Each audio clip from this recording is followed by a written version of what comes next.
కొద్ది రోజుల బ్రేక్ తర్వాత లావణ్య, రాజ్ తరుణ్ల ఇష్యూ మళ్ళీ మీడియా ముందుకు వచ్చింది. ఇద్దరు ఒకరిపై మరొకరు ఆరోపణలు చేసుకున్న తర్వాత టాపిక్ కాస్త చల్లబడింది.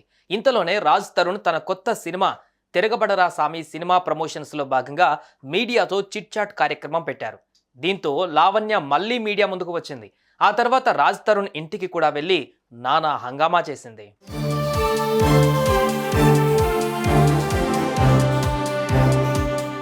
రాజ్ తరుణ్ మాజీ ప్రియురాలు లావణ్య మీడియా ముందుకు వచ్చి తనకు రాజ్ తరుణ్కు పెళ్లి అయ్యిందని, ఇద్దరు కలిసి 10 ఏళ్లుగా కలిసి ఉంటున్నామని, ఇప్పుడు మాల్వి మల్హోత్రా అనే హీరోయిన్తో ట్రాక్ నడుపుతూ తనను ఒంటరి చేసి వెళ్ళిపోయాడని చెప్పింది.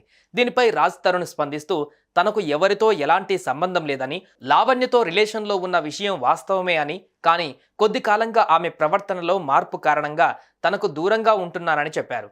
ఈ విషయంలో అటు పరస్పర ఫిర్యాదులు చేసుకున్నారు.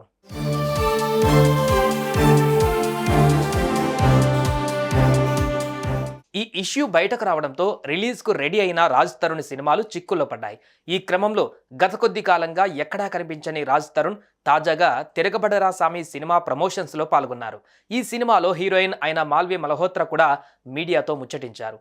ఈ కార్యక్రమం ప్రసాద్ ల్యాబ్స్లో జరగ్గా రాజ్ తరుణ్ ప్రసాద్ ల్యాబ్స్లో ఉన్నాడని తెలుసుకొని అక్కడికి వచ్చి హడావిడి చేసింది లావణ్య. నన్ను ప్రిజన్ కి పంపించి ఇంట్లో నుంచి పారిపోయి వెళ్ళిన మనిషి అతను. ఏదో నా దగ్గరకు వచ్చి నాకు ఒక క్లోజర్ ఇచ్చి మనం విడిపోదామని చెప్పడము, మంచి పూర్వకంగా వెళ్ళలేదు. నన్ను మోసం చేసి నన్ను ఇరికించి తప్పించుకొని పారిపోయాడు. నేను నార్మల్ ఒక అమ్మాయిని బయటకు వచ్చి మాట్లాడుతున్నాను వాయిస్ రేజ్ చేసి, డజన్ మీన్ నాకేదో వాళ్ళు భయపడిపోతున్నారు అని తండ్రి కొడుకులు చెప్తుంది. అంతా తప్పు. ఇప్పటికి కూడా నాకు మామగారు అనే రెస్పెక్ట్ ఉంటది కాబట్టి నేను ఏవి నిజాలు బయటకు పెట్టట్లేదు. వాళ్ళు చేసినవన్నీ నిజాలు బయటకు పెడితే జనాలందరూ మీరు తూ అని ఊస్తారు.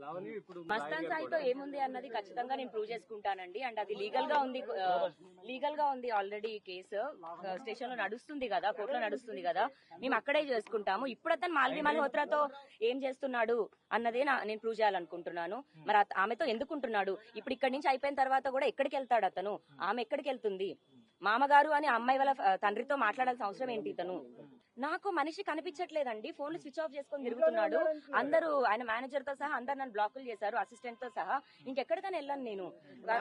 లీగల్ గా ఏమని ప్రొసీడ్ అవుతారండి? ఏమని వదిలించుకోవడానికి? 10 సంవత్సరాలు ఏమైనా కుక్క పిల్లనా తీసుకొచ్చుకొని అతనంతా ఉంచుకొని అతనికి ఇష్టం లేనప్పుడు వదిలేయడానికి? నాకు ఆ మనిషి ఇంకా ఇక్కడే దొరుకుతాడు కదా. ఈ రోజు ఇక్కడనే కాదు, రేపు పొద్దున అతను షూటింగ్ ఎక్కడికైనా వెళ్ళనివ్వండి, ఇంకెక్కడికైనా వెళ్ళనివ్వండి, నేనైతే వదలను. రాస్తారని వదిలే సమస్య లేదు. అతను నా మనిషి, నా రాజు. నేను అతని కోసం ఎక్కడి వరకైనా వెళ్తానండి. తర్వాత మాదాపూర్లోని రాజ్ తరుణ్ ఇంటి దగ్గర నిరసనకు దిగింది. రాజ్ తరుణ్ కోసం ఎందాకైనా పోరాడుతానని స్పష్టం చేసింది. తన భర్త తనకు కావాలని, కొందరు వ్యక్తులు అతడిని కలవనీయకుండా అడ్డుకుంటున్నారని లావణ్య ఆరోపించింది.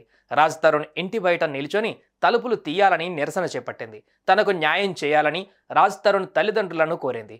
ఇద్దరి మధ్య ఉన్న రిలేషన్ పైన ఆధారాలతో వెళ్లిన లావణ్య రాజ్ తరుణ్ ఎక్కడున్నా రావాలని డిమాండ్ చేసింది.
ఇలా రాత్రంతా హైడ్రామా నడిచింది. అటు వీరి ఇష్యూ పైన రాజ్ తరుణ్, మాల్వీలు కూడా స్పందించారు.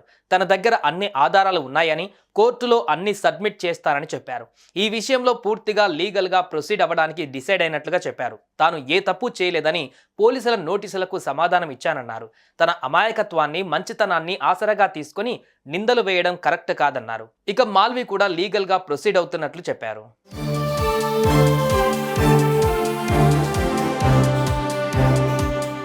ఇప్పట్లో రాజ్ తరుణ్, లావణ్యల విషయానికి ఎండ్ కార్డు పడేలా లేదు.